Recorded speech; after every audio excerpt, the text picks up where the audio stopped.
इस्लामाबाद में अरकान की खरीदो फरोख्त के लिए मंडी लगी है। ज़मीर खरीदने के लिए 20 से 25 करोड़ की बोली लगाई जा रही है।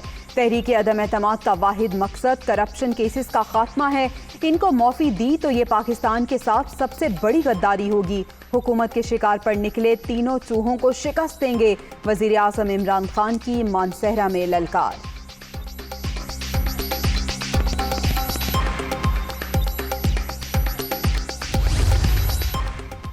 तहरीक अदम एतमाद कानूनी और सियासी मामला, नताइज का आखिरी वक्त तक पता नहीं चलेगा।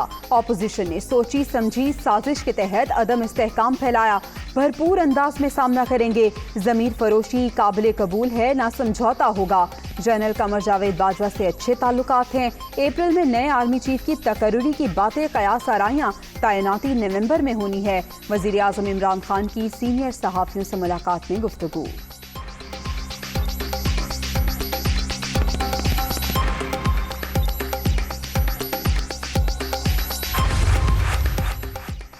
लाहौर में फतह का ख्वाब चकनाचूर। पाकिस्तान तीसरा टेस्ट और सीरीज दोनों हार गया।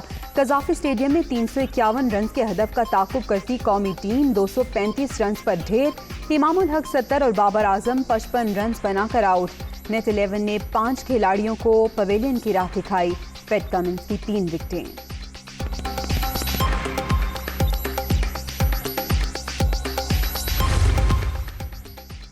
सियासी शहीद बनने के ख्वाहिशमंदों का यौम हिसाब करीब। इमरान खान के सारे पत्ते खिजा की तरह झड़ चुके। आवाम जरूर निकलेंगे, लेकिन इन्हें घर भेजने के लिए सीट बेल्ट बांध लें। जहाज किसी भी वक्त पुराने पाकिस्तान में लैंड करने वाला है। मरियम नवाज का कारकुनों से खिताब। आर्टिकल 63A की तशरीह। सुप्रीम कोर्ट में सदारती रेफरेंस की समाअत। सदर मुमलिकत को ऐसा क्या मसला है जो राय मांग रहे हैं? जस्टिस जमाल खान का इस्तफसार। अभी किसी ने इनहराफ किया ही नहीं और आप अदालत आ गए हैं। जुर्म होने से पहले सजा कैसे दी जा सकती है? जस्टिस मजहर आलम का सवाल। मुमकिन है रेफरेंस वापस भेज दें। जस्टिस एजाजुल एहसन का इंतिया। जाती मफाद के लिए अपने लोगों को छोड़कर जाना बेवफाई है। चीफ जस्टिस के रिमार्क्स।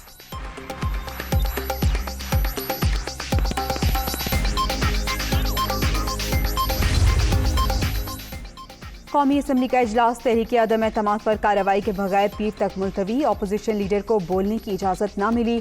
मौजूद मेंबर के इंतकाल के बाइस कार्रवाई मुलतवी की जाती है।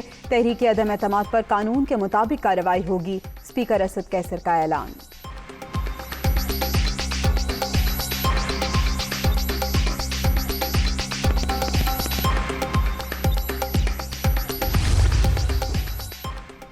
स्पीकर ने इमरान नियाजी के साथ मिलकर साजिश की। पार्लिमानी रवायात अपनी जगह, अदम एतमाद पर कार्रवाई होनी चाहिए थी। असद कैसर ने पार्लिमानी रवायात की धज्जियां उड़ाई। हुकूमत ने पीर को धांधली की तो दमादम मस्त कलंदर होगा। शहबाज शरीफ की वार्निंग।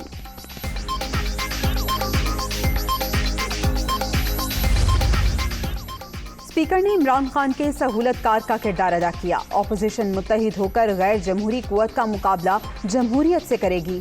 हुक्मरान मुकाबले से भाग रहे हैं। अगला वजीर आजम इलेक्टेड ही होगा। बिलावल भुट्टो का रद्द-ए-अमल।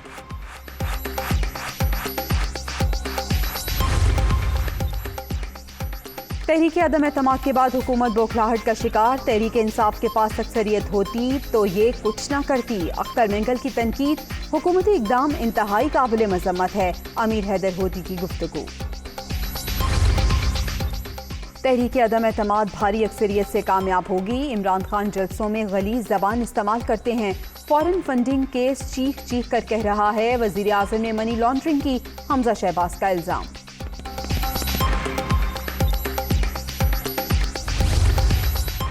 तहरीक अदम एतमाद से भागेंगे नहीं। आईनी, जमहूरी और कानूनी तरीके से जवाब देंगे। इत्तेहादी राब्ते में है। रंजिशें खत्म हो सकती हैं। ऑपोजिशन को 27 मार्च को एक और सरप्राइज मिलेगा। शाह महमूद कुरैशी का दावा।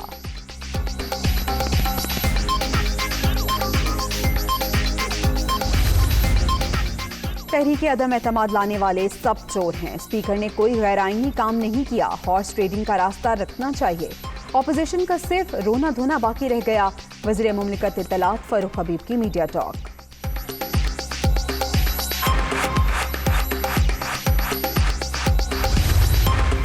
पाकिस्तान बार काउंसिल ने जजेस को सरकारी मुलाजिम कहा। जजेस को सरकारी मुलाजिम कहना इंतहाई गैर मुनासिब है। रजिस्ट्रार की तैनाती बेहतरीन अफसरान में से की गई। मुझसे किसी को तकलीफ है तो आकर बात करें, इदारे की बातें बाहर करने की जरूरत नहीं। चीफ जस्टिस उमर अता बंदयाल का फुल कोर्ट रेफरेंस से खिताब।